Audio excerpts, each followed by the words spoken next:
Eu acho que do jeito que a gente conseguiu planejar o calendário esse semestre,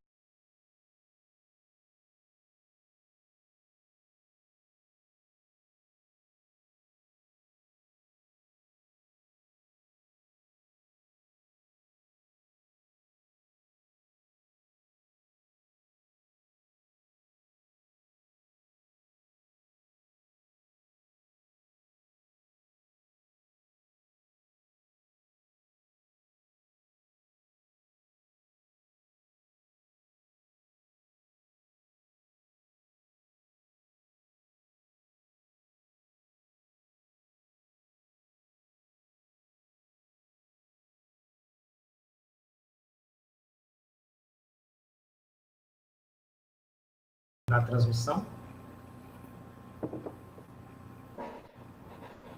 perfeitamente, estamos então sendo transmitidos para o mundo. Eu agradeço quem está online, quem está nos assistindo pelo YouTube.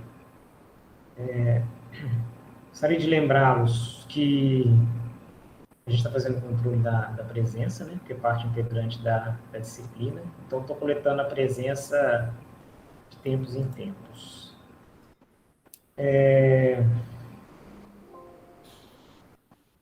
Então, hoje a gente tem o seminário do professor Arlan, ele atendeu prontamente nosso convite, né? E dá um prazer ter o professor Arlan falando um pouco das pesquisas dele. O professor Arlan tem uma formação, digamos assim, diversificada para a área de química, né? Porque ele tem um envolvimento com a parte de informática, eu acho que bem cedo. O professor graduou em licenciatura em Química, em 2002, pela Universidade do Grande Rio, fez mestrado no IME, no Instituto Militar de Engenharia, em 2005. Fez o doutorado em Biofísica pelo Instituto Carlos Chagas, que é ligado à Federal do Rio de Janeiro, isso em 2009. Portanto, o professor fez a carreira dele direto, né? Aparentemente, ele iniciou e foi direto. Ele atua com modelagem computacional, especialmente em dinâmica molecular. Especificamente, né, estudando intoxicação por organofosforados, desenho racional de potenciais toxinas empregadas como fármacos que atuam na acetilcolinesterase, na inibição de agrotóxicos ou agentes de guerra química, provavelmente pelo seu trabalho no Instituto Militar de Engenharia. Também trabalha com o planejamento racional de novos potenciais, glicanos aplicados à malária e doença de Chagas, né? Doenças negligenciadas. Tem experiência em informática. Eu sei que o professor também é um usuário entusiasta de Linux. A maioria dos usuários de Linux são. E o professor trabalha com dinâmica usando o Romax.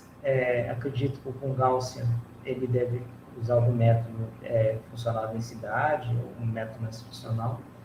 Games, Autodoc e Vina. Atualmente, ele é professor do Instituto Federal do Espírito Santo, campus Vila Velha, e nos dá o prazer de participar do programa de pós-graduação em Química há mais de 2 anos, né? Então, professor, muito obrigado aí já antecipo os agradecimentos. Agradeço pelo programa e, em especial, a disponibilidade para a gente aprender um pouco aqui e assistir as coisas que você faz. Muito obrigado, professor. Muito obrigado, Marcos. Muito obrigado aí pela presença de todos, tá? E pela oportunidade de poder não só compartilhar, como aprender também. E, assim, o tema de meu seminário, eu vou apresentar a minha tela agora. Vou compartilhar minha tela inteira. Está bem ligado à nossa atualidade, né? Que é a Covid-19, né? Aí eu montei esse seminário aqui, que foi fruto de um edital aprovado aí pela FAPES, edital 3 de 2020, de demanda induzida contra a Covid, né? E aí eu montei esse seminário intitulado, né? Vou começar aqui a colocar no modo apresentação. Deixa eu só ver aqui. No modo apresentação, eu não estou vendo vocês, tá? Então, se tiver alguma pergunta no meio do caminho e os colegas puderem me ajudar aí via áudio, né? Eu agradeço. E a palestra é intitulada O Planejamento por Docagem Dinâmica Molecular de Potenciais Inibidores do SARS-CoV-2. Tá?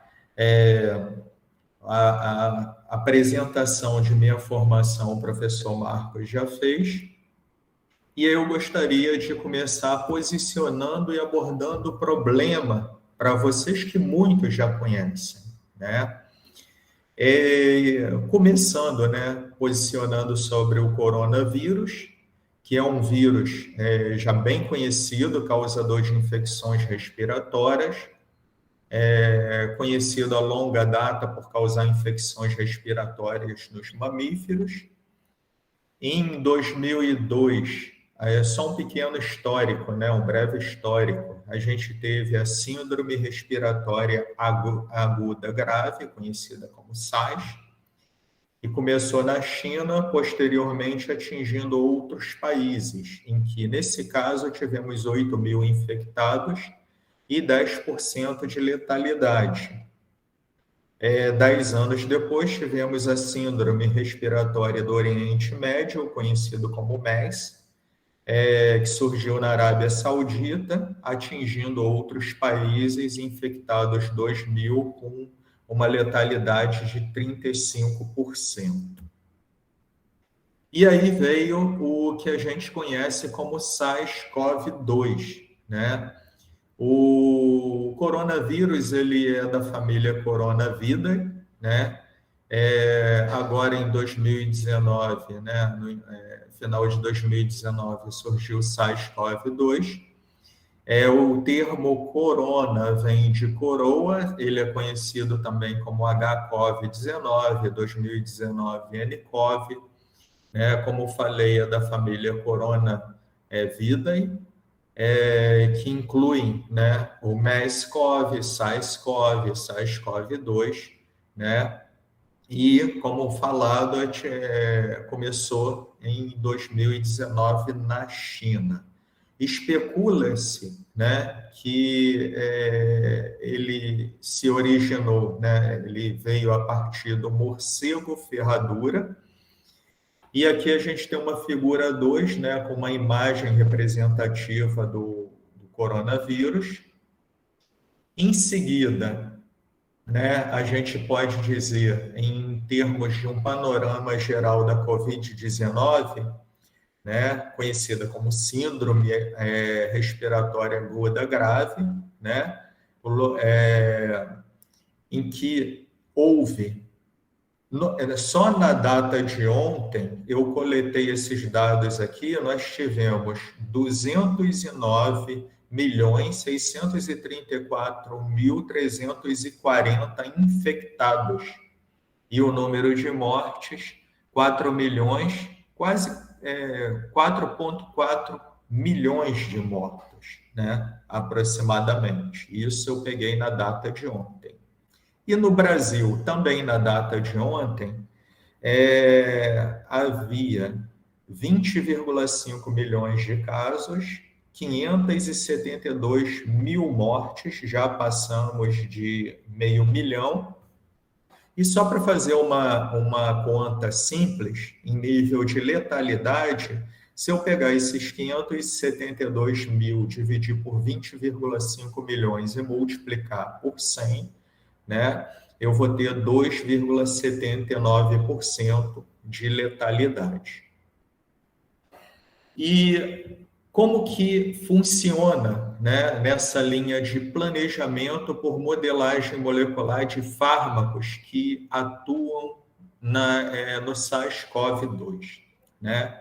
O SARS-CoV-2 ele tem uma série de proteínas importantes, né, a mais falada aí na literatura, nas redes sociais, em programas de jornais e tal, é a proteína S, mas conhecida como proteína spike, tá? Muitos escrevem errado o nome spike, colocando Y, tá? Mas se você coloca spike com Y, significa fagulha ou centelha, se eu não me engano, né? E esse spike aqui vem de espícula, tá? Que essa proteína spike, na realidade, ela é composta por um trímero, né? E aí, dentro esse trímero aí, a gente tem o domínio RDB, que é o Receptor Bind Domain, né? Domínio de ligação ao receptor. Então, dentre essas proteínas, eu destaquei aqui a proteína spike, a M-Pro, que é main-Pro, ou proteína principal do SARS-CoV-2. Tá? Todo vírus ele tem uma proteína principal, ou main-Pro. Né? Essa main-Pro, a importância biológica dela é que ela é responsável por quebrar proteínas em pequenos peptídeos. E esses peptídeos, falando assim bem resumidamente, né, não vou entrar em detalhes biológicos, mas a quebra dessas proteínas em pequenos peptídeos é usada para constituição do capsídeo viral. Então, se a gente consegue inibir a proteína principal do SARS-CoV-2, de certa forma, né, a gente vai impedir a replicação viral, tendo em vista que ele não vai conseguir constituir novos capsídeos. Né? Já a proteína spike ou proteína S é uma proteína de ligação ao ACE2, né, que é um receptor de angiotensina 2. Né? Para quem não sabe, a angiotensina 2 é um peptídeo importante para regular a pressão arterial, tá? E a partir daí, né, a gente pode, né, eu destaquei esses 3 alvos moleculares importantes, tem uma que não está destacada aqui, que também se encontra num trabalho que eu publiquei com colaborações, que é a Protein-like Papain.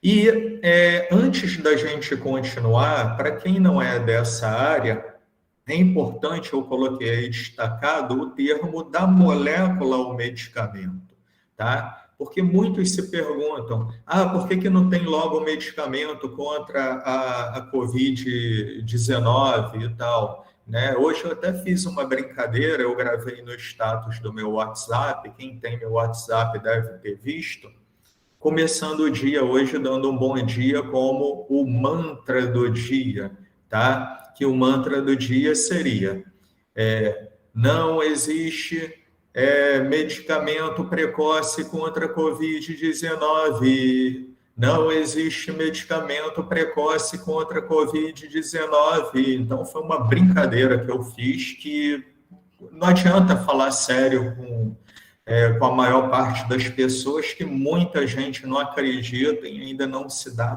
conta, infelizmente. Tá? E dando uma palhinha, né, da molécula ao medicamento, para a gente chegar, o que seria, né, a molécula? A molécula seria o fármaco ou o princípio ativo.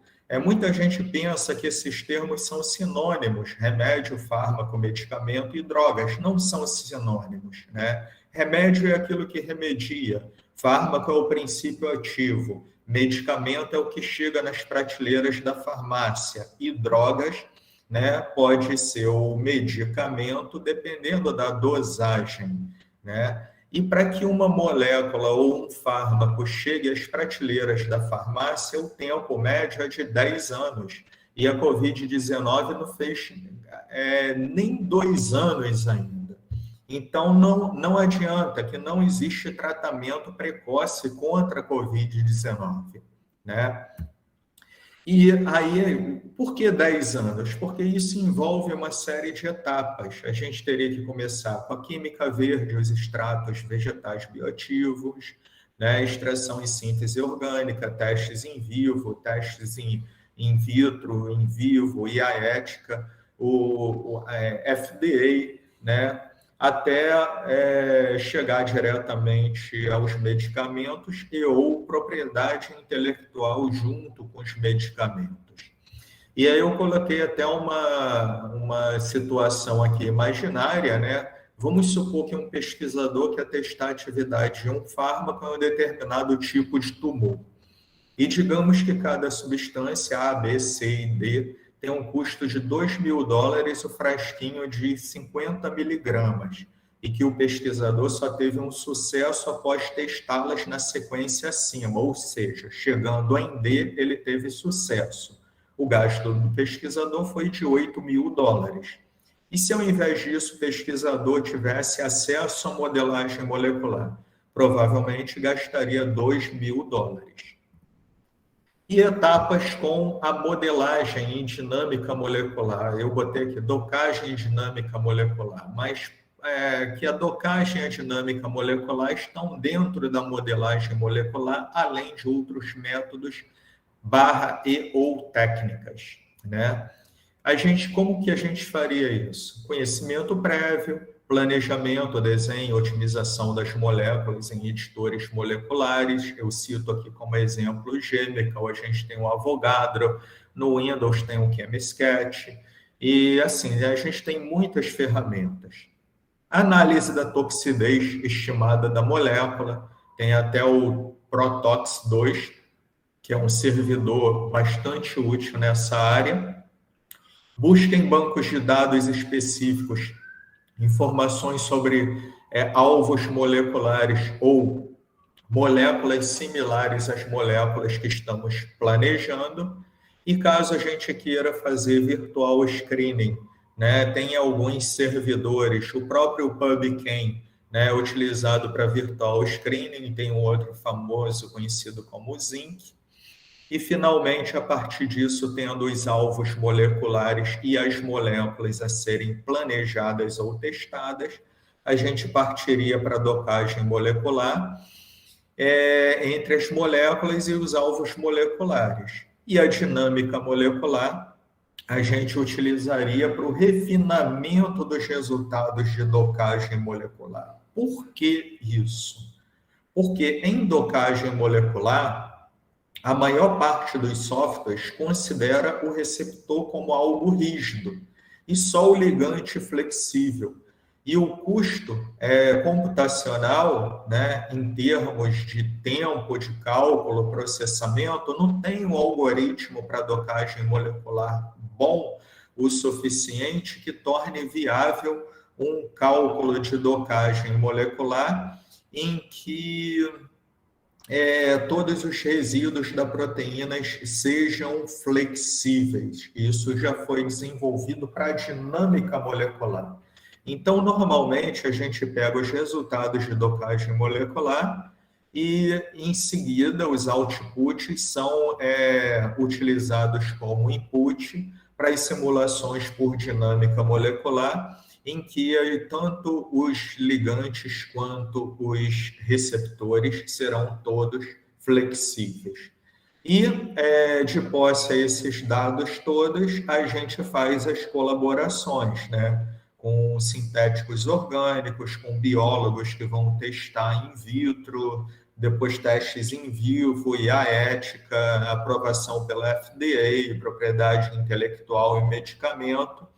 E assim a gente será possível constituir, né, uma rede de colaboração conhecida do inglês network, né, ou scientific network, né, do conhecimento prévio, né. Sempre começo com essa pergunta, né, há alguma semelhança entre o AZT e alguma molécula, né, presente em nossas células? Sim. Nitidamente dá para ver que ali, né, a gente, no anel onde tem, no anel de 6, né, no hexágono acima, a gente tem algo semelhante a bases nitrogenadas.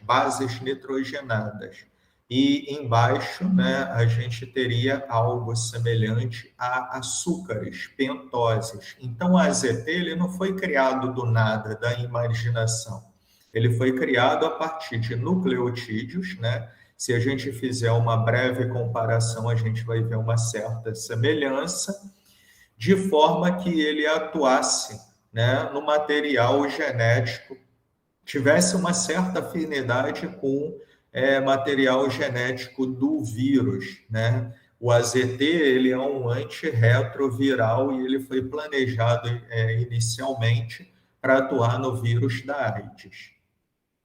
E seguindo aqui, desenho, né? Só uma foto aqui de uma molécula desenhada, no caso aqui eu desenhei uma oxima, que ela é usada para o tratamento de agricultores intoxicados por organofosforados, onde a gente buscaria os alvos moleculares, além de pequenas moléculas e além de informações biológicas importantes. PubChem é uma fonte bastante confiável, é do NCBI, PubChem NCBI, PubMed NCBI.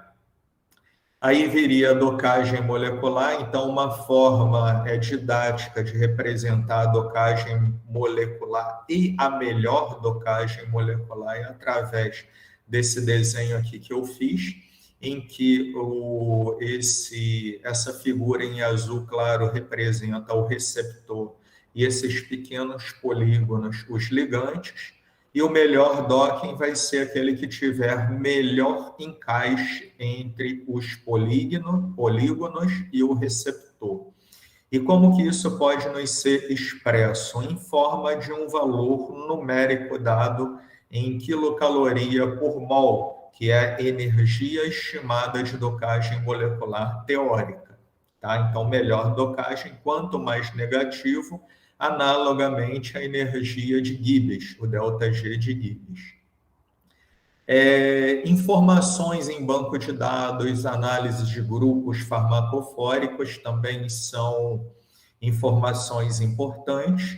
Então, por exemplo, se a gente for comparar a morfina e a codeína, a morfina, enquanto nessa substituição aqui ela tem um grupo OH, na codeína tem um grupo OCH3, que só essa substituição desse grupo é suficiente para que a codeína fique 10 vezes mais branda que a morfina. Por quê? Porque está claro aqui, em nível de interações intermoleculares, que a codeína ela vai fazer, pelo menos aqui, ó, eu tenho 2 aceptores de ligações hidrogênio e um doador de ligação hidrogênio. Então, enquanto a morfina pode fazer 3 interações do tipo ligações hidrogênio, a codeína faria apenas 2. Né? Então, esse fato de reduzir em apenas um contato polar por ligação hidrogênio é o suficiente para deixar, no caso aqui, a codeína 10 vezes mais branda do que a própria morfina. E a dinâmica molecular? O que tem por trás da dinâmica molecular? Uma forma funcional de representar a dinâmica molecular é através da energia potencial total, em que esse primeiro termo representa os parâmetros das ligações entre átomos, o segundo termo, ângulos formados entre átomos, o quarto termo, uma lei de cosseno, representa o torsional próprio, aqui também expresso por uma lei de cosseno vezes uma constante Cal torsional impróprio, e acoplado às energias potenciais eletrostáticas e de Lennard-Jones. E é fácil observar também que se a gente fizer uma analogia com a lei de Hooke, dá para ver nitidamente que o primeiro, o segundo e o quarto termo dessa equação são variações do potencial harmônico de Hooke, né? K vezes X, K vezes θ e assim por diante. E para ficar mais fácil o entendimento dessa equação, eu apresento esse vídeo aqui, né, para que vocês entendam um pouquinho melhor. Aqui nós temos um pequeno peptídeo, que aqui a gente tem uma alanina, que vai mudar de cor, ligada numa fenilalanina, por uma ligação peptídica, em que o C-terminal, N-terminal é planar. Então, aí a gente está mostrando certinho um plano, né, um diedro de 180 graus, em que a gente tem todos aqueles termos expressos na equação anterior. Um termo que representa o potencial de Hooke, força igual Kx, né, aquele primeiro termo, ou energia igual Kx2 sobre 2. Um segundo termo, né, que representa também uma das variações do potencial de Hooke, Kθ2 sobre 2, que também é um potencial que varia harmonicamente.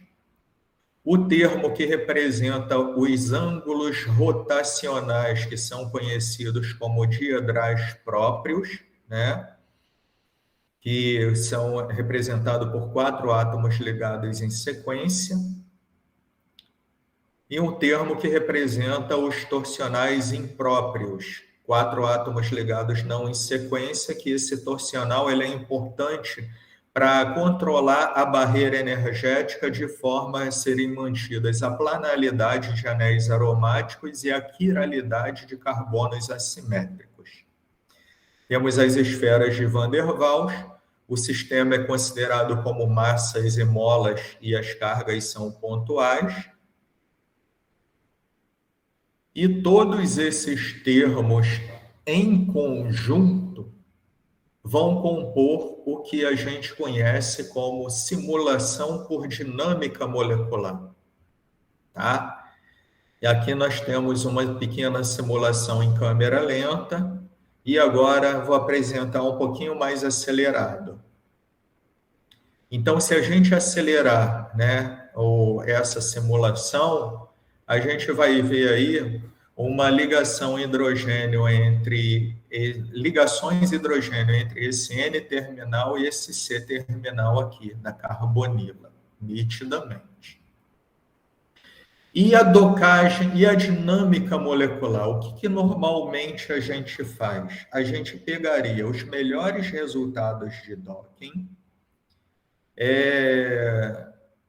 colocaria dentro de uma caixa com água, tá? Tudo isso na escala nanométrica, tá? Aqui a escala é nanométrica, 10 a menos 9 metros, né? Eu esqueci de botar as dimensões dessa caixa, mas é em torno de 10, 20 angstroms cada aresta dessa daqui.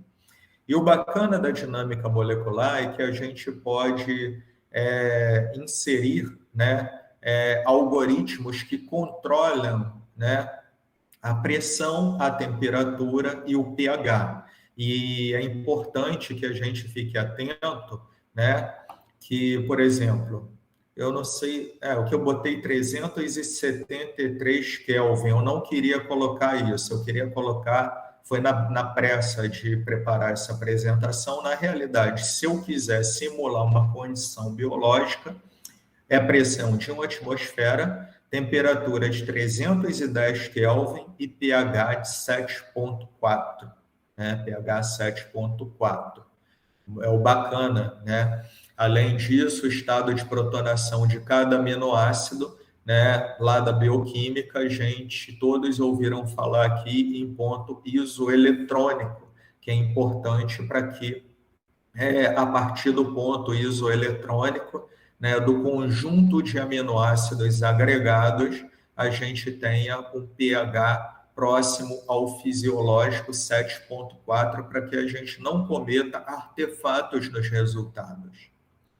E aí, como é que funcionaria isso daí, né? Eu tentei separar aqui, né, nesse fluxograma, né? De certa forma, tudo ou praticamente grande parte do que se faz no planejamento de fármacos. A gente começaria como bancos de dados ou bibliotecas, né? Nós temos como exemplo, né, o FDA, o Zinc, dentre diversos outros, né, bancos contendo muitas moléculas disponíveis das mais diferentes classes. Depois a gente faria a docagem em diferentes proteínas de todas essas moléculas. Essa técnica é conhecida como virtual screening, né, ou triagem virtual. Aí daí a gente faria, por exemplo, uma busca dos 50 melhores resultados, partindo do critério energético, melhores interações, critério sítio de interação enzimático. Aí depois a gente passaria pela regra dos 5 de Lipinski, né? Que é uma regra muito importante dentro da química medicinal, que basicamente são 4 parâmetros múltiplos de 5, né? Log de P maior ou igual a 5, massa molecular menor ou igual a 500, aceptores de ligações hidrogênio, esse D aqui eu coloquei errado, né? Ligações hidrogênio menor ou igual a 10, e doadores de ligações hidrogênio menor ou igual a 5, tá? Isso aqui eu tirei dessa fonte, depois eu até deixo o PDF disponível para vocês, né? E para voltar a falar um pouquinho do SARS-CoV-2, eu destaquei esses 2 artigos aqui, tá? Um publicado em 2020, que é só docagem molecular, eu vou abri-lo aqui, tá? Ele foi publicado numa revista do IFES, revista IFES Ciência, em que nesse trabalho foi um trabalho que eu e equipe publicamos mais rápido, né? A gente publicou assim muito rápido, porque o editor-chefe estava pedindo algo dentro dessa área de SARS-CoV-2, Covid-19, e aí foi um trabalho em parceria com a minha esposa, Simone Queiroga, o professor Eloy, o professor Ismael do IF São Paulo, né? Em que, basicamente, o que a gente fez? Né? Naquela febre da cloroquina, hidroxicloroquina, só para resumir bem rapidinho aqui para vocês, a gente utilizou como parâmetros comparativos o AZT, que é um antirretroviral, né? Muito usado aí em doenças virais, inclusive a própria AIDS, né? O derivado de pirazol, o derivado de leucinamida, a cloroquina, hidroxicloroquina e a vitamina D, né?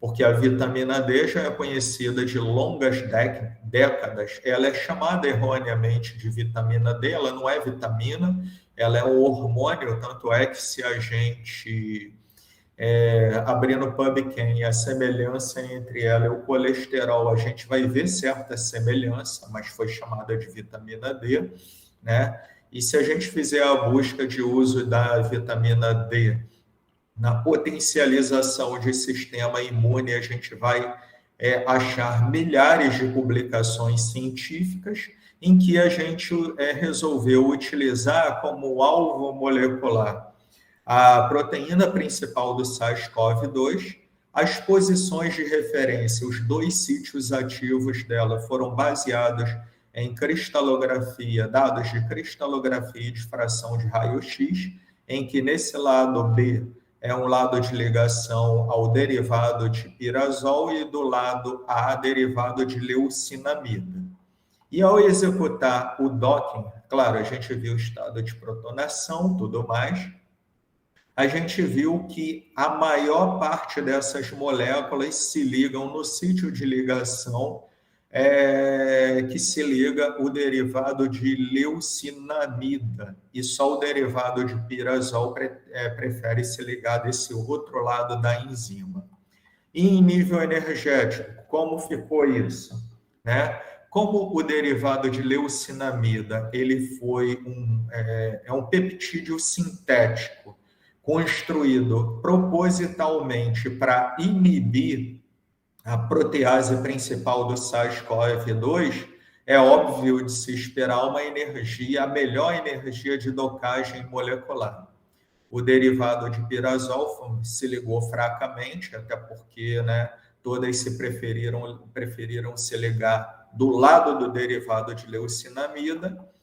E, em segundo lugar, a gente teria a vitamina D. Terceiro lugar, o AZT. Em quarto lugar, a hidroxicloroquina, seguida da cloroquina. É claro que é muito delicado se discutir isso, até porque, para que a gente tenha certeza de que um fármaco realmente vai ter atividades biológicas, né? Além de cuidados com a toxidez estimada, né? Eu posso até abrir aqui rapidinho, né, para vocês no PubChem, só para mostrar algo interessante aqui sobre a ivermectina. Todo medicamento que eu compro, eu dou uma consultada anteriormente no PubChem. E aí, quando eu abri aqui dados da ivermectina, olha as plaquinhas que apareceram aqui, né? Então, eu jamais, né? Eu não preciso nem saber ler, né? Ou não preciso estar com óculos, né? Se eu olho essas plaquinhas aqui de perigo, né? Eu jamais tomaria uma molécula dela que apresenta uma toxidez altíssima aos mamíferos. Então, ela pode até ser ativa contra algumas proteínas importantes do SARS-CoV-2. Mas o que adianta eu tomar um medicamento que pode inibir o vírus, mas ao mesmo tempo pode me gerar sérios problemas de saúde se não acelerar o meu processo, né, de morte, né? Então, eu jamais tomaria um medicamento desse tipo.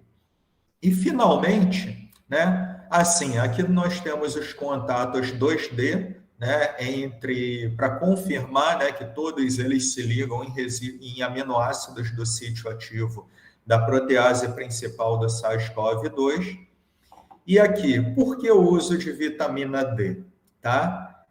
A vitamina D, ela praticamente é uma molécula atóxica, ela só começa a ficar perigosa acima de 100 nanogramas por ml, ou seja, 100 mil UI, né?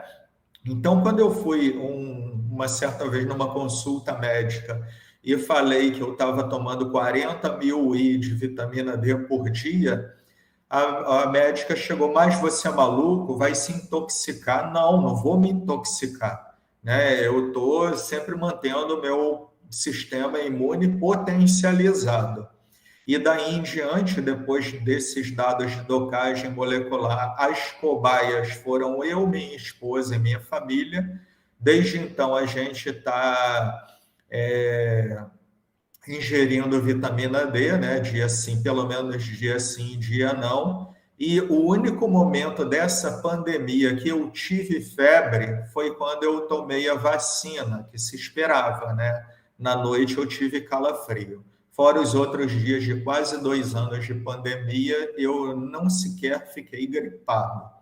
Aí eu acredito fortemente, claro, poucas cobaias, um número de sample, né, uma amostra muito pequena, né, sem validade estatística nenhuma, mas eu posso dizer que minha esposa, minha família, fomos as próprias cobaias desse tipo de experimento. Tá? E voltando aqui, né, outro trabalho bem bacana que foi publicado agora em 2021, acho que ele... Peraí, só um minutinho que ele não quer entrar. Eu vou copiar o link para a gente poder entrar nesse link. Acho que eu vou ter que pegar do meu látex, porque não sei por que ele não... Só um minutinho, gente. Vou copiar e colar aqui. Outro trabalho interessante foi esse trabalho aqui, que praticamente a gente fez um virtual screening, né? Eu vou falar um pouquinho à frente sobre ele, né? Que basicamente a gente pegou 1.930 moléculas aprovadas pela FDA, aí fez todo um tratamento, um refino, né? Utilizando alguns critérios importantes que eu até apresentei nesse fluxograma aqui, e aí docagens em diferentes proteínas, busca dos 50 melhores resultados, melhores interações com alvos e sítios, e aí até que a gente chegou aos melhores resultados. Desses melhores resultados, toxidez estimada, e aí desses 8 melhores resultados, a gente concluiu que 3 dessas moléculas, que é o Remdesivir, o Ritonavir e o Basvir, né, se ligaram simultaneamente com maior energia de docagem molecular, a proteína S, a proteína principal e a protein-like papain. Então, foi a grande conclusão desse trabalho aí, mostrando que essas 3 moléculas inibem simultaneamente, né, essas 3 proteínas do SARS-CoV-2. Tá? Então, vou voltar aqui à nossa apresentação de slide, né? E foi a conclusão. É uma pena, né, que se eu tive recentemente uma tia que não conseguiu o leito de UTI, ela ficou só no oxigênio e faleceu em 4 dias. Mas se eu tivesse dinheiro, eu compraria, né? Eu apostaria no Remdesivir para ela, só que olhando, não vende no Brasil, e olhando o preço, em torno de $200 mil uma caixinha, né? Então, é triste, né, falar isso, né? O quanto é difícil a gente conseguir um medicamento ativo contra um mal que nós estamos passando, que é uma pandemia aí que já matou mais de 500 mil de pessoas só no Brasil. E aí já falei um pouquinho sobre esses trabalhos. E quanto às análises de resultados, eu peguei aqui, né, senão a gente ia levar muito tempo, né, um videozinho que eu fiz da interação entre o Remdesivir e a proteína S. Então, se a gente consegue bloquear o sítio ativo da proteína S, a gente vai impedir a ligação dela aos receptores de ACE2, que são receptores presentes majoritariamente em células presentes nos pulmões. Por isso, uma síndrome respiratória aguda grave, né? E aqui dá para ver que quase que continuamente, né, o Remdesivir, ele inibiu resíduos aminoácidos do sítio ativo, do sítio de ligação entre o domínio RDB da proteína S e a ACE2, impedindo que ela se ligue à ACE2. E um outro ponto importante de se analisar são contatos polares, né? Que eu também preparei esse videozinho aqui, mostrando aí em superfícies, né, o sítio de ligação, com alguns aminoácidos próximos, com proximidade de 4 angstroms, e todos esses aqui.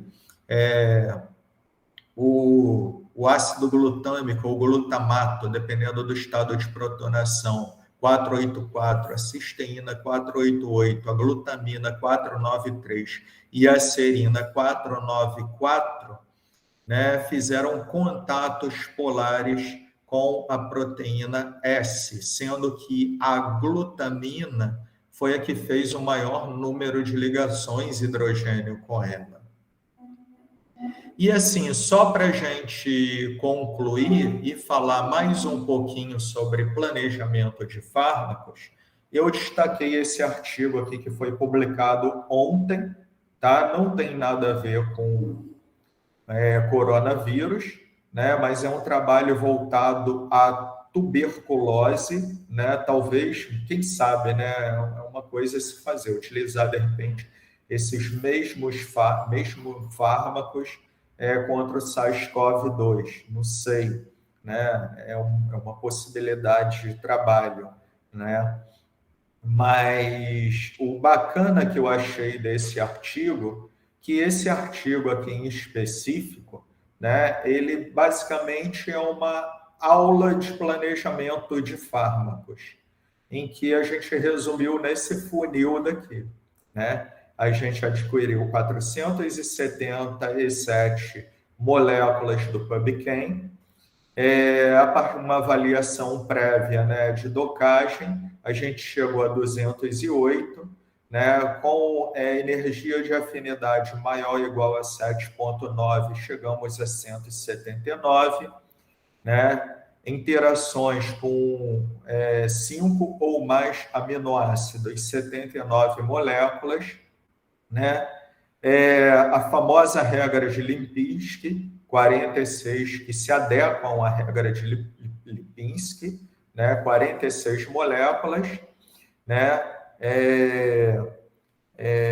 fármaco, né, tipo fármaco, modelo tipo fármaco com score maior ou igual a 1, chegamos a 14, redocking, né, para a gente investigar o bolso, né, de ligação, 6 moléculas, e finalmente o refino através da dinâmica molecular, em que gerou essa publicação específica e mais uma colaboração internacional, agora com pesquisadores da Índia, né? E aí muitos poderiam perguntar, e a confiabilidade e credibilidade da modelagem molecular? Se vocês não acreditam, eu sou pequenininho nessa história, né? Se vocês quiserem me contestar, né, eu sugiro que vocês conversem com os Prêmio Nobel em Química, em 2013, que criaram todas as bases teóricas, inclusive para as simulações híbridas, conhecidas como simulações quantum clássico mecânicas ou métodos de QMMM, ou seja, mecânica quântica, mecânica molecular. E aí eu gostaria de agradecer, né, ao edital FAPES 3/2020, né, que sem os quais eu não conseguiria rodar esses cálculos, conseguir 2 bons computadores, né? Eu pedi, na realidade, 4, mas houve cortes, então o edital, escrevi errado aqui, PPP, Pesquisador de Produtividade em Pesquisa do IFES, da Pró-Reitoria de Pesquisa e Pós-Graduações, né, que dá horas, né, aos professores do IFES para executarem pesquisa, a todos aqui presentes, ao meu ex-aluno de doutorado, Gilberto Andes, por ter cedido alguns de seus slides para eu construir essa apresentação, a minha família, principalmente a minha esposa Simone, pela parceria, os meus pais, né, o Osvaldo e a Irlene, pelo incentivo e suporte na trajetória que eu tive até hoje. E eu dedico esse trabalho às minhas 2 tias, Rosane Sardinha, né, e Selma em Noronha, que faleceram por Covid-19, respectivamente, uma em 16 de janeiro e a outra em 3 de abril do corrente ano. E no mais, pessoal, eu estou aí à disposição para as perguntas. E é isso que eu continha.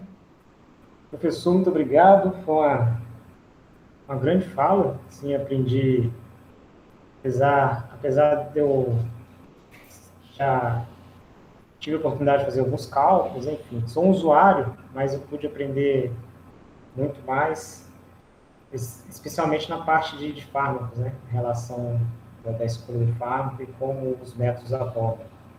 Muitíssimo obrigado mesmo, foi sensacional. Obrigado. Sempre bom ver o que os colegas estão fazendo. Agora eu vou abrir a sessão de perguntas, né, com os estudantes. Eu vou olhar a lista. Marcos, eu vou fazer o controle aqui, tá? Tá, por favor. Tá bom. Parabéns, Alan, pela apresentação, pela exposição para todos nós aqui, tá? Que certamente contribui para o estado da arte, para a gente compreender melhor os processos internos aí, né? O funcionamento do mecanismo da Covid, tá? Obrigado. Um grande abraço aí para ti. Então, eu vou começar aqui com a primeira pessoa, o Francisco Manetti. Por favor, Francisco, fique à vontade.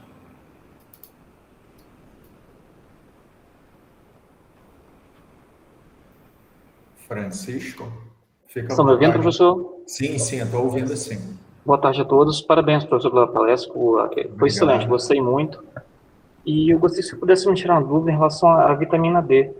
Ela, no caso, ela melhora, não entendi muito bem, ela vai melhorar um pouco a imunidade ou ela vai ter se ligar um sítio ativo para impedir que a molécula do SARS-CoV se encaixe? Eu não entendi muito bem como funciona a vitamina D no processo. Pode você me explicar? Eu agradeço. Não, o que acontece?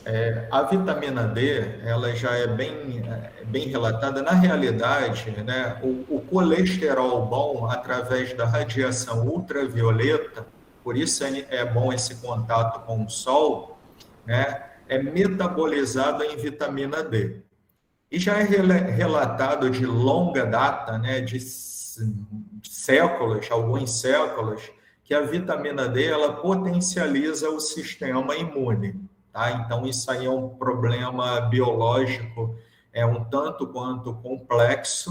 Tá? Agora, no caso do SARS-CoV-2, falando especificamente no caso da proteína principal, ou M-Pro, se a gente consegue uma pequena molécula atóxica com potencial de inibir a proteína principal do SARS-CoV-2, a gente vai impedir que o SARS-CoV-2 ele quebre proteínas em pequenos peptídeos necessários para a constituição do capsídeo viral. Ou seja, ele não vai se replicar. Não sei se ficou claro para você. Sim, professor, agradeço a explicação. Seria isso a sua dúvida? Tranquilo? Sim, sim. Então, seria só esse processo, né? Porque cada proteína tem sua importância específica, né? As principais, né, as mais utilizadas em trabalhos da literatura, no caso do SARS-CoV-2, são a proteína S e a proteína principal, tá? Ok, obrigado, professor. De nada. Agora, Vitor, a gente está seguindo a ordem aqui. Vitor, por favor. Boa tarde a todos. Consegue me escutar? Sim, Vitor. Alan, parabéns pela apresentação. Gostei muito do tema, apesar de não ter relação, eu vou trabalhar com petróleo, mas antes da sua apresentação eu dei uma lida em alguma coisa para poder chegar aqui entendendo um pouco do assunto. E eu achei, justamente em relação à docagem e modelagem para SARS-CoV-2, eu percebi que você utilizou a base de dados de Library FDA. Uhum.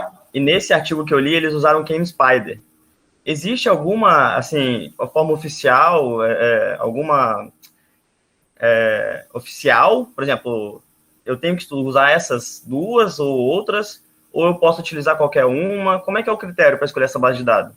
Olha, geralmente, né, nessas bases de dados, né, por exemplo, se você colocar lá o zinc, abrir o zinc, você vai ver de cara lá um monte de moléculas propostas com possível atividade contra o SARS-CoV-2.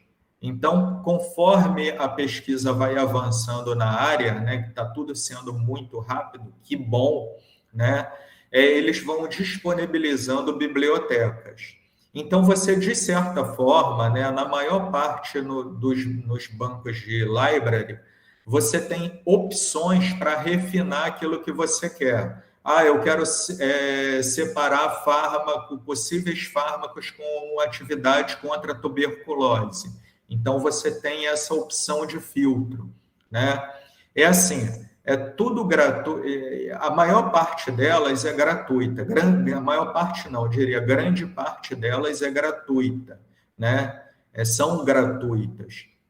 Porém, né, existem bancos, né, de bibliotecas, inclusive fornecidos pela Aldrich, né, que são pagos e bem caros. Então, são coisas bem mais específicas e até com uma probabilidade maior de confiança.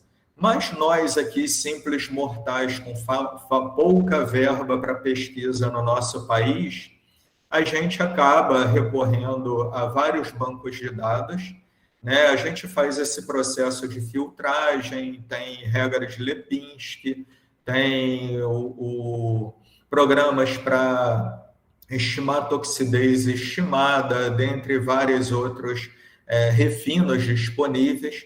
Tem o próprio log de IP, porque não sei se vocês têm noção do que vem a ser o log de IP, o que ele estima, né? Como que seria possível estimar quanticamente o log de IP, né? Na realidade, o log de IP, ele mediria a capacidade de... fazendo simulações quânticas, né, eu pegaria um fármaco, simularia ele em água e depois em octanol, e faria a diferença energética, barreira octanol-água. E aí, com isso, a gente conseguiria predizer mais ou menos a capacidade do fármaco atravessar a barreira hematoencefálica, por exemplo. Então, tem uma série de detalhezinhos, né, importantes nesse refino.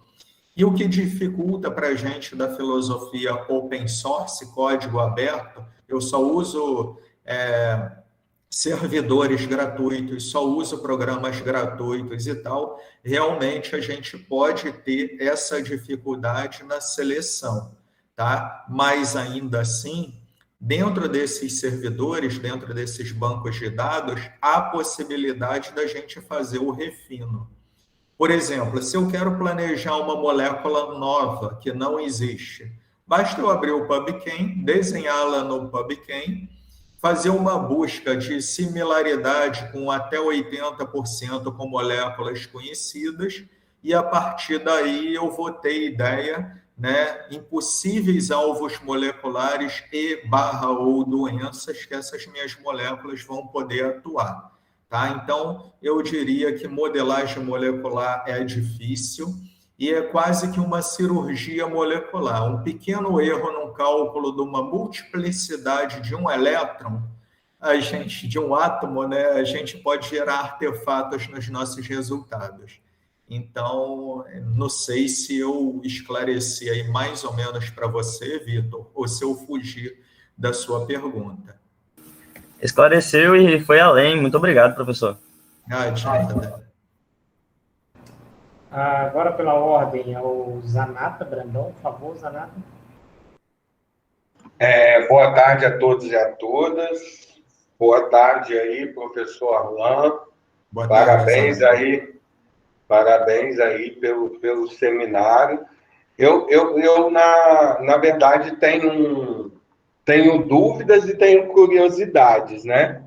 E aí eu vou colocar. Lá no início da sua apresentação, você fala da origem do vírus lá, que ele vem do morcego, mas a gente escuta teorias de conspiração que esse vírus ele foi criado em laboratório. A modelagem molecular ela pode provar que isso não ocorreu em laboratório.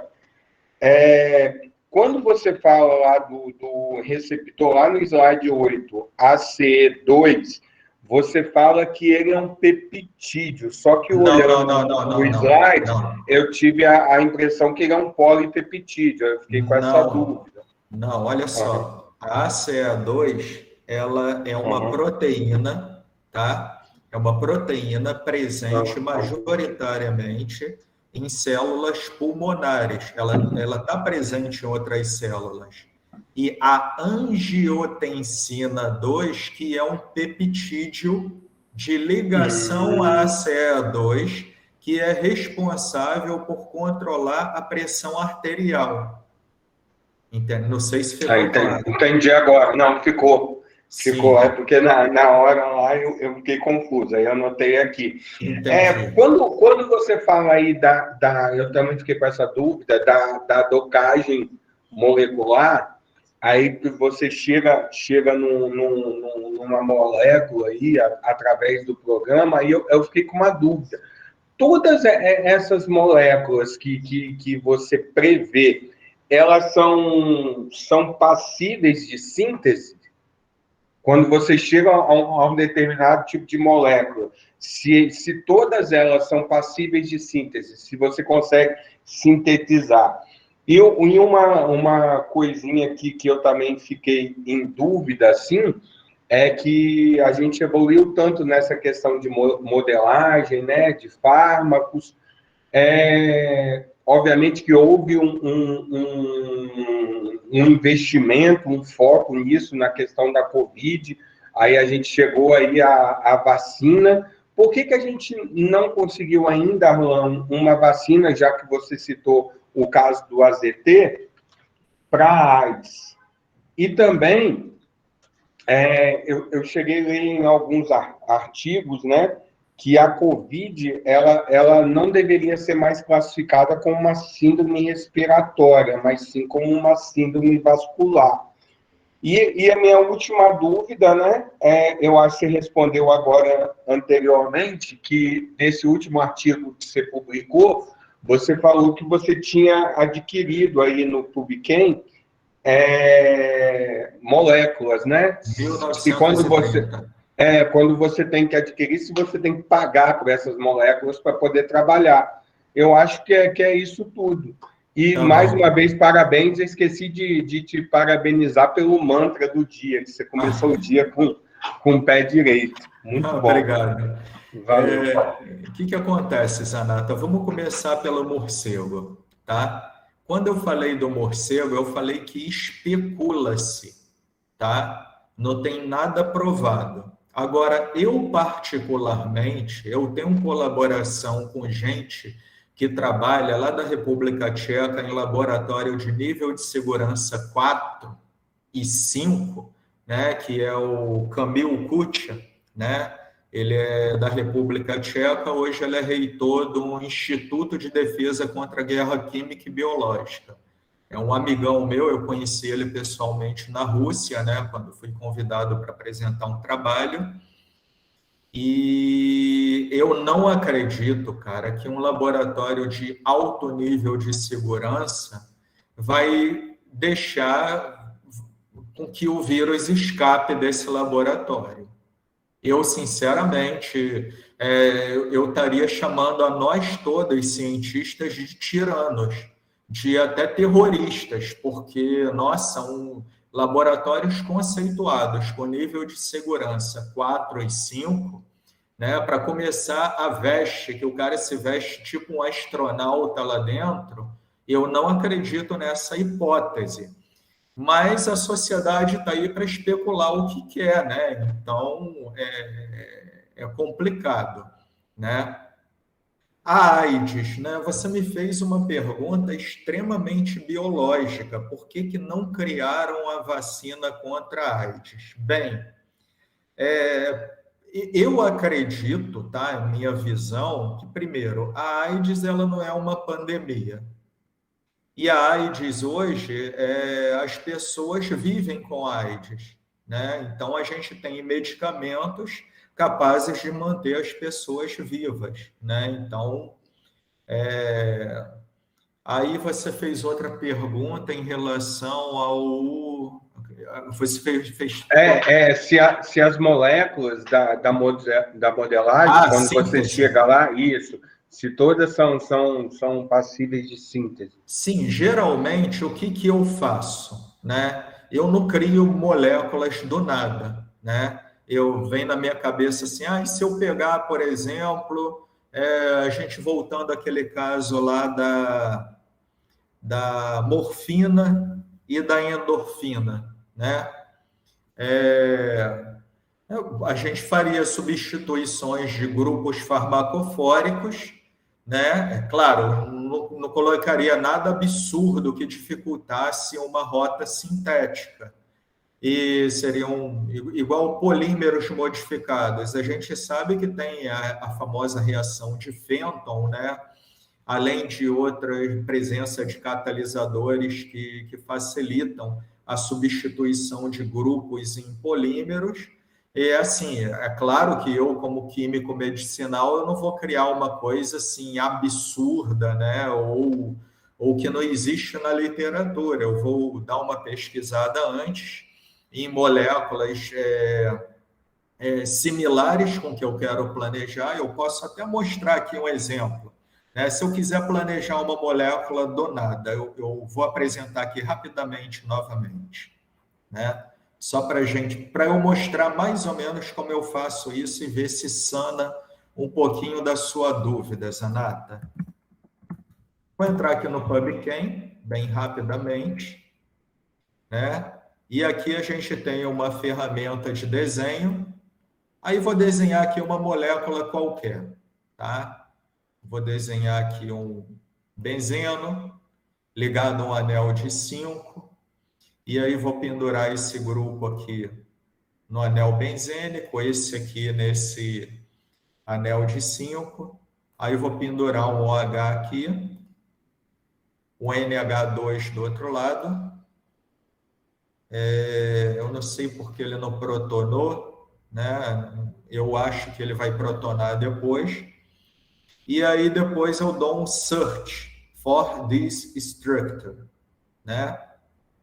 E aí ele fala aqui, ó, 0 encontrados. Então o que eu começo a fazer, né?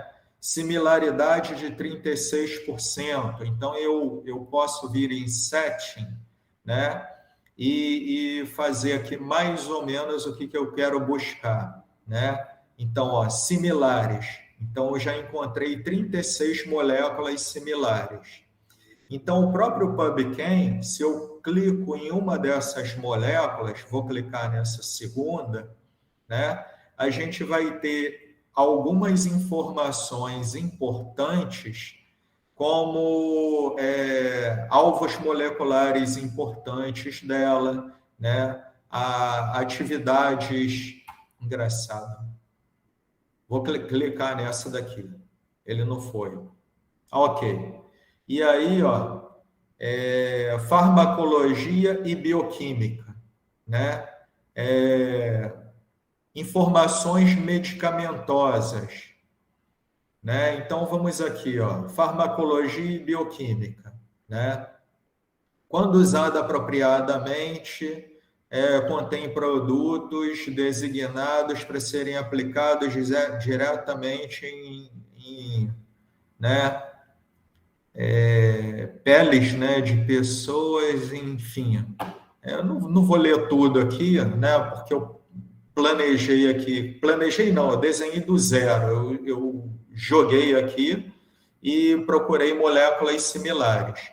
Mas a informação mais importante que eu estou procurando aqui, que eu não estou achando, que são os alvos moleculares importantes. Então, por exemplo, quando eu vou planejar uma molécula que seja similar àquelas moléculas que são usadas no tratamento de agricultores intoxicados por organofosforados, eu primeiro vou fazer uma busca aqui, ó. Pralidoxime. Fazer essa busca da pralidoxima. E aqui na pralidoxima, era isso que eu estava procurando, ó. Não era isso, não. Só um minutinho. Sim. Biomolecular Interaction and Pathways, né? Então, ela fala aqui, ó, pralidoxima inibe, né, a reação de diclorvos, né, resultados de clorvos no decréscimo da atividade na proteína acetilcolinesterase. É usada, né, em conjunto com a atropina no tratamento em pessoas, né, que, no caso de guerra química, né, pessoas expostas ao gás sarin, né, no caso aqui a gente já está falando de terrorismo. E aí eu tenho vários trabalhos publicados nessa linha que a gente pegou a nossa pralidoxima, né, a substituiu, né, substituiu, por exemplo, eu penduro aqui um grupo COOH, aí eu vejo se melhora a interação dela com o organofosforado ligado no sítio ativo da acetilcolinesterase. Pode piorar e pode melhorar. Aí depois entro em contato com esse meu amigo, que é reitor do Instituto de Defesa contra a Guerra Química e Biológica da República Tcheca, e vejo a viabilidade de síntese dessa molécula. Então, ele tem toda uma infraestrutura, não só como nível de segurança, como uma equipe enorme de químicos orgânicos sintéticos trabalhando com ele, que são capazes de analisar a viabilidade de síntese até melhor do que eu. E caso eu queira publicar sozinho, eu vou em busca de artigos de rota sintética da pralidoxima e da pralidoxima com com substituições em seus grupos farmacofóricos, por exemplo. Né? Eu não sei se eu respondi a sua pergunta. Nossa, respondeu, foi além. Muito obrigado, Alan. Obrigado você. Tinha mais, mas depois eu te pergunto em particular. Tranquilo. Valeu. Agora, por favor, a Jéssica Lopes, por gentileza, pode fazer essa pergunta. Boa tarde, tudo bem? E aí, professor? Boa tarde, Jéssica. Nos vendo de novo, né? Que bom. De novo.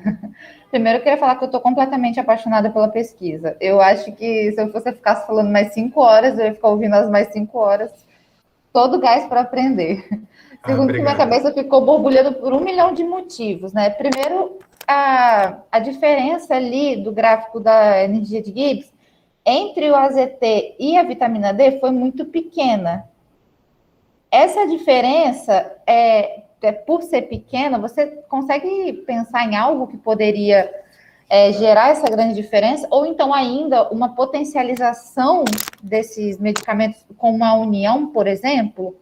Que foi algo que eu imaginei, assim.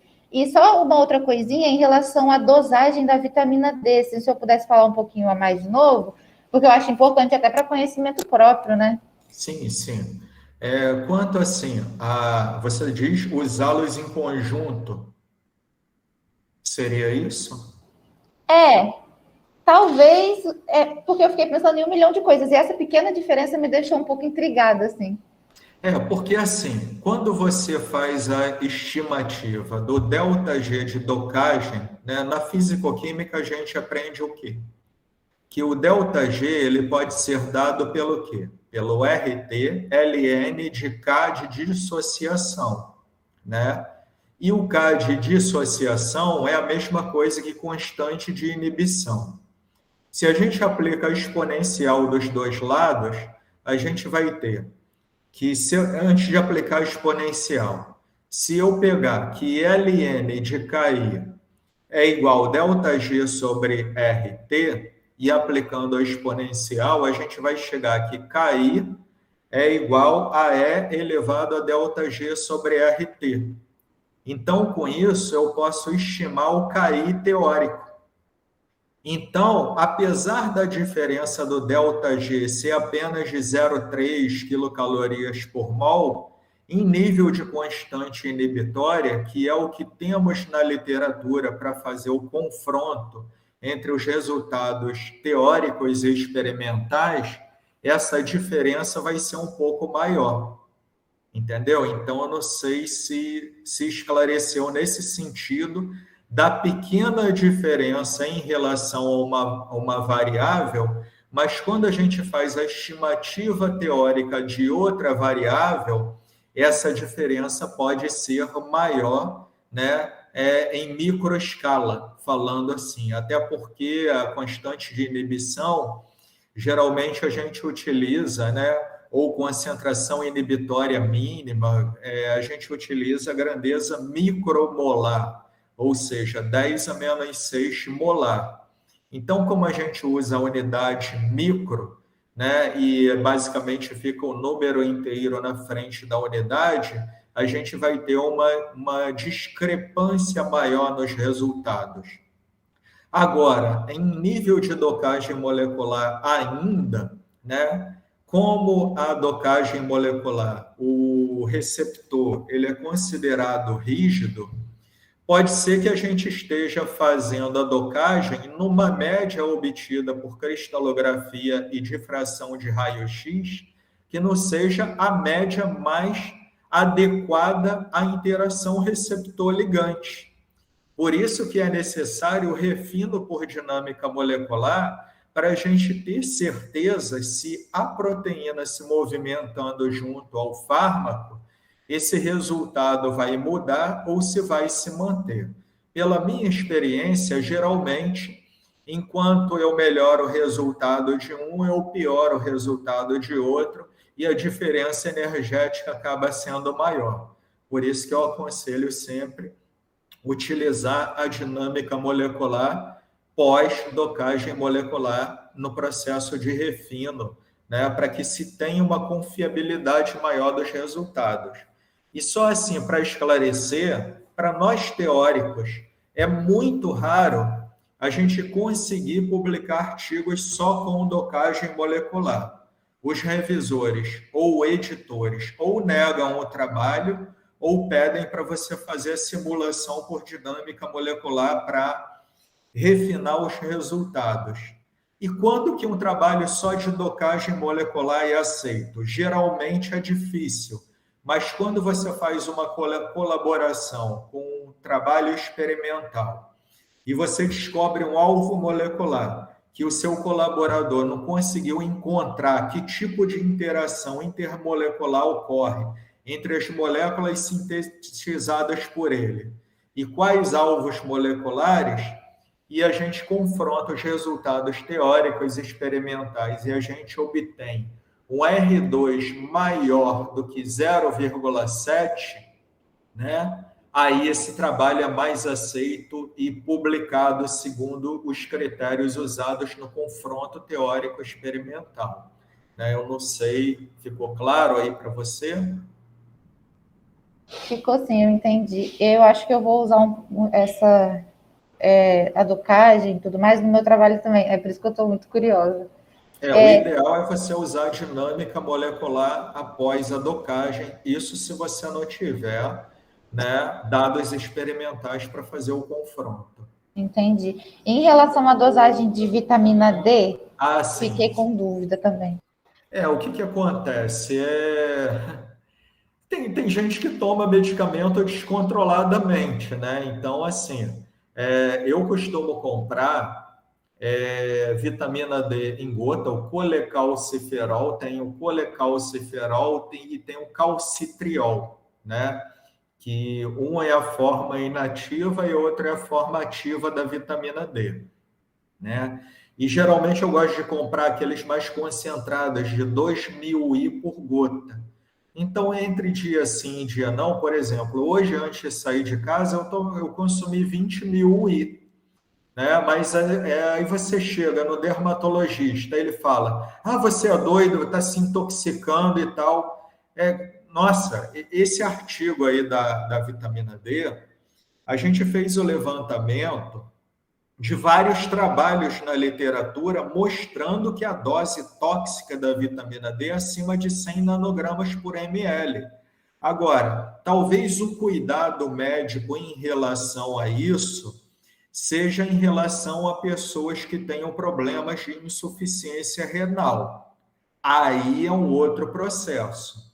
Agora, quem não tem nenhuma comorbidade, quem é saudável, não tem nenhum problema de comorbidade nem insuficiência renal, eu não vejo o menor problema na gente consumir dia sim, dia não, 40.000 UI de vitamina D. Há alguns protocolos na literatura, né, não vou citar nomes, mas eu acho que eles superestimam o uso, exageram, né? Eu, como químico medicinal, eu sou contrário a isso, mas a gente tem que tomar cuidado com a internet, que ela pode se tornar uma infernet, né? E se a gente não avaliar a fonte, né? Tem alguns médicos aí, que eu não vou citar nome, que prescrevem 600 mil de vitamina D numa dosagem única, né? Nossa, aí é problemático, entendeu?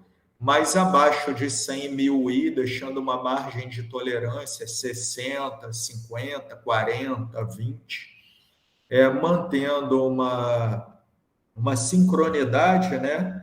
Eu não vejo problema nenhum, né? Até porque isso é baseado em pesquisas aí que a gente levantou, trabalhos, inclusive, da Nature, né? E é isso. Entendi, professor. Muito obrigada. Professor, tem uma participação aqui no YouTube, o senhor Fernando Bachega pergunta, ele dá parabéns aqui pelo trabalho, e ele gostaria de saber quais softwares livres você usa na prospecção de novas moléculas bioativas. Sim. Então, os softwares livres que eu utilizo, qual o nome dele mesmo? Fernando Bachega.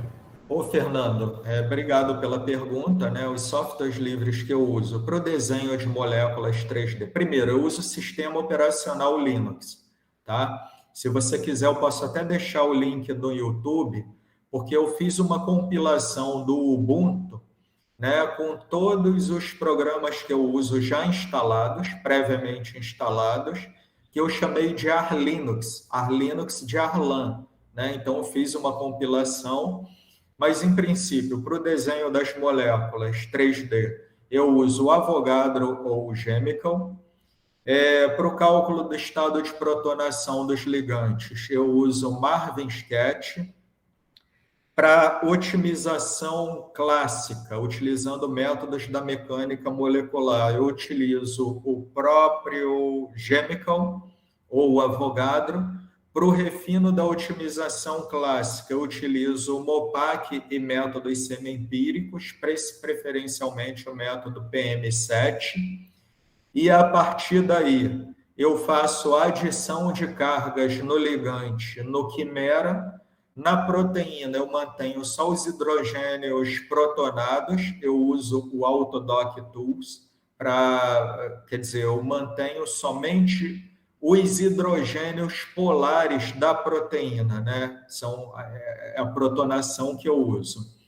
E as cargas que eu utilizo para o ligante, eu utilizo Geisteger ou até a M1-BCC. Já as cargas para proteína, Geisteger, que é padrão do Autodoc Tools.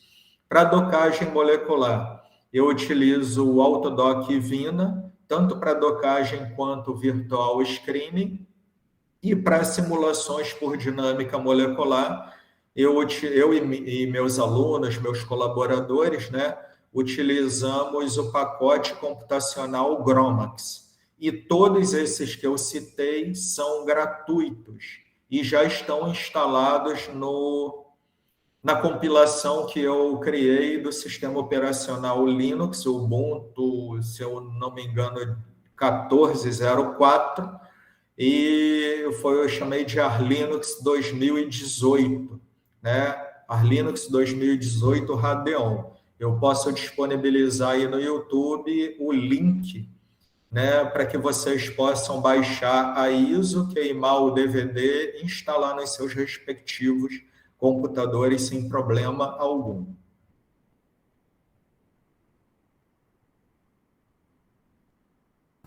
Não temos mais perguntas aqui no chat do YouTube, mas nós temos uma pergunta do Marcos. Você prefere fazer sua pergunta falando?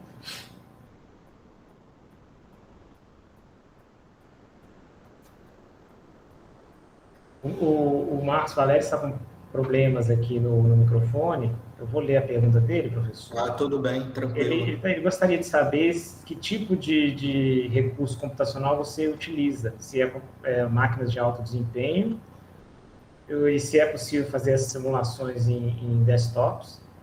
E a outra pergunta, emendando já aqui, pergunta se é possível aplicar processamento em GPUs para esse tipo de pacote, né? Sim, o que acontece, Marcos? Para docagem molecular, num laptop i5, né, com 4 GB, 8 GB de memória RAM, você pode fazer a docagem, né, seus cálculos vão terminar relativamente rápido. Agora, simulações por dinâmica molecular, a gente já precisa de um hardware mais robusto, né? Só para você ter uma ideia, num AMD X5 com 16 GB de memória RAM, a gente consegue, para um sistema de 100 mil átomos, né, que seria acetilcolinesterase em água mais o seu ligante, a gente conseguiria executar 1 nanosegundo de simulação por dia. E quando eu faço a compilação do GROMACS com o GPU, numa placa de vídeo NVIDIA GTX 2060 Super, né?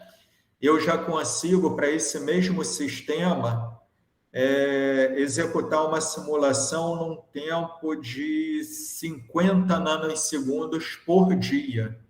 Então, em dinâmica molecular, a gente utiliza, sim, GPU, tá? Porque senão ficaria inviável computacionalmente. Então, no projeto da FAPES, eu pedi 4 computadores, né?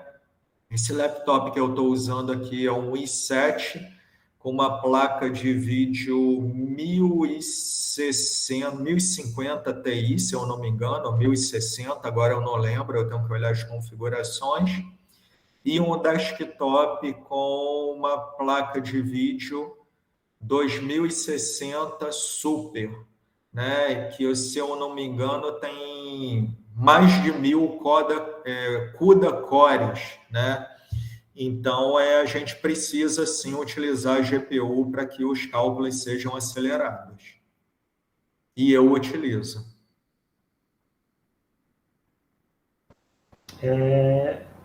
Não temos perguntas no YouTube. As perguntas aqui. Daniele, por favor, Daniele.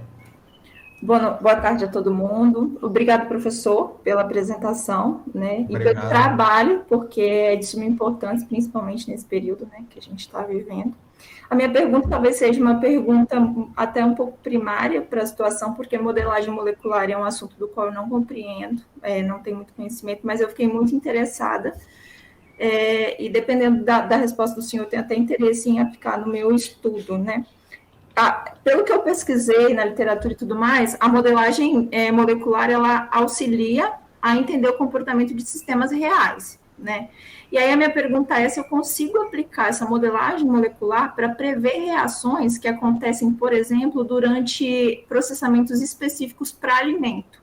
Porque o que eu procurei e identifiquei muito é a utilização desse tipo de modelagem molecular para fármaco. E na área de alimento, especificamente cozimento, né? Você acredita que é possível predizer possíveis reações por meio dessa interação molecular e pela modelagem? Daniele, ótima pergunta. Primeiro, Daniele, você teria que saber ou ter uma ideia química, né, do que acontece no cozimento dos seus alimentos, né? A gente vai ter desnaturação e até hidrólise de algumas proteínas ou carboidratos importantes, né, até outras substâncias presentes no alimento. Isso aí é um fato. Agora, se você pegar o alimento cru e fizer por exemplo, um HPLC, você faz uma solução, um extrato desse alimento, né? Aí você faz a caracterização do que tem nesse alimento, aí seriam processos, né? Por exemplo, HPLC, seria eletroforese unibidimensional, para você fazer a predição de proteínas presentes em gel de poliacrilamida. Aí, a partir daí dos spots, você passaria para espectrometria de massas para fazer o sequenciamento desses spots, para pelo menos você obter a sequência dessas proteínas presentes nesses alimentos, tanto na amostra crua quanto na cozida. E a partir de um comparativo, né, você tendo a sequência primária, né, das proteínas presentes nos seus alimentos, a gente pode fazer a predição tridimensional dessa proteína, caso não exista no banco de dados de proteína, o Protein Data Bank, né, utilizando a técnica de modelagem comparativa, que já está muito bem elucidada na literatura. Tem algumas ferramentas do próprio Google, né, que através do machine learning está predizendo estruturas de proteínas que estão batendo com as estruturas tridimensionais obtidas por cristalografia de fração de raio-x. E aí, a partir dessa técnica de modelagem comparativa, predizendo a estrutura tridimensional antes e após o cozimento, poderia-se fazer a dinâmica dela na forma crua e na forma cozida e ver como que ambas vão se comportar. Então, eu vejo aí algo assim bem interessante, né, se você tiver acesso a todas essas técnicas aí, espectrométricas, técnicas químicas de obtenção, caracterização, enfim. Bom, seria isso. É um trabalho árduo, mas eu acho que você acabou de me dar um direcionamento que eu estava buscando, né, do que fazer e como fazer, e eu agradeço muito por isso. De nada, exponha. Pessoal, a gente chegou aqui ao horário de encerramento, porque, conjuntamente aos seminários, nós temos a disciplina, né? Então, a disciplina do programa de pós-graduação em Química. E como a gente tem um compromisso com o horário com os estudantes, eu gostaria de convidar o professor Paulo ou o professor Ricardo, se eles quiserem dar alguma palavrinha. Eu gostaria de fazer uma colocação rápida, Arlan. Parabéns aí pela sua palestra. Eu já conheço o professor Arlan há muito tempo, desde a época da UFRJ, onde a gente interagia junto com o professor Mauro, que também trabalhava aí nessa área. Mas, assim, é apenas um comentário, não é pergunta, Arlan. Você disse que o planejamento de fármacos, né, através dessas técnicas que você escreveu muito bem, ela economiza assim, milhões, né? Porque você já vai sintetizar, obter uma molécula que já foi planejada previamente para determinado tipo de receptor, e é esse o trabalho que você faz, muito interessante. Mas eu gostaria também de colocar o seguinte, né? Para que a gente faça essa modelagem, a gente precisa de um modelo, né? Então, por exemplo, você até citou aí para o colega que perguntou, você desviou uma molécula rapidamente lá, né? E foi procurar dados sobre a interação dela com proteínas, atividade biológica, etc. Então, você precisa de um modelo. Então, esse modelo, onde é que nós vamos obter? Aí que entra a observação da natureza, né? Aí entra os produtos naturais. Então, fazendo aqui, colocando a minha área na jogada, né? Porque dentro da área de produtos naturais, né, existe o quê? As pessoas que fazem uso de plantas medicinais, ou mesmo de alimentos, como a Daniele colocou, e que podem dar informações importantes. Eu, por exemplo, comecei uma pesquisa também visando ensaios para o coronavírus. Na verdade, eu tô na dependência de um professor lá da UFRJ com quem eu trabalho. Ele está montando o teste, né, lá no Instituto de Microbiologia da UFRJ, para testar essas substâncias. Mas o que eu quero dizer com a observação da natureza? A minha esposa é de Alfredo Chaves, né, que é uma cidade aqui próxima de Vitória. E a gente estava lá conversando com várias pessoas e eu escutei um irmão dela, que já é um senhor já de idade, dizendo o seguinte: olha, meu pai, há muitos anos atrás, quando os pintinhos tinham febre, ele dava o chá daquela planta ali. Que legal, legal. Eu achei aquilo interessante, né? E fui procurar febre de pintos, né? Sim. E vi que coronavírus é um dos vírus também, né? Não é o SARS-CoV-2, mas coronavírus também, outros tipos de coronavírus, Sim. também causam febre, infecções em frango, né? Inclusive em cachorro. Em cachorro e etc. Cachorro, Aí eu tive aquela ideia rapidamente de procurar plantas que sejam utilizadas, por exemplo, no meio rural, para curar febres, né, de animais, né? Então, eu, por exemplo, já coletei essa planta que ele me disse, eu ainda não posso dizer o nome porque ainda está em classificação, para poder estudar como provável inibidor. Então, quer dizer, a partir daí eu consigo uma molécula que depois você pode melhorar a partir do seu planejamento de fármacos, né? Claro, então, com certeza. É só acrescentando isso, né? Que, sem dúvida, o planejamento de fármacos é lindíssimo, mas a observação da natureza é uma etapa anterior. Nos meus cursos de docagem molecular, Ricardo, eu boto lá um slide com a figura do cacique, né? Que eu costumo dizer, né, que a gente tem que agradecer aos caciques, né, que apesar deles não terem o conhecimento químico, né, da bioatividade e tudo mais, pelo fato dos antepassados deles terem sido as próprias cobaias, e aí pegou lá uma frutinha, morreu, aí pegou outra frutinha, curou a dor de barriga, aí pegou uma terceira frutinha, curou a dor de cabeça. Então, a gente deve esse conhecimento à natureza. Eu nunca esqueço de agradecer, né, ao conhecimento que vem dos índios da natureza. Então, excelente colocação, entendeu? Então, muito bom mesmo. Só mais um ponto bem rápido, tá, Marcos? É rápido, hein?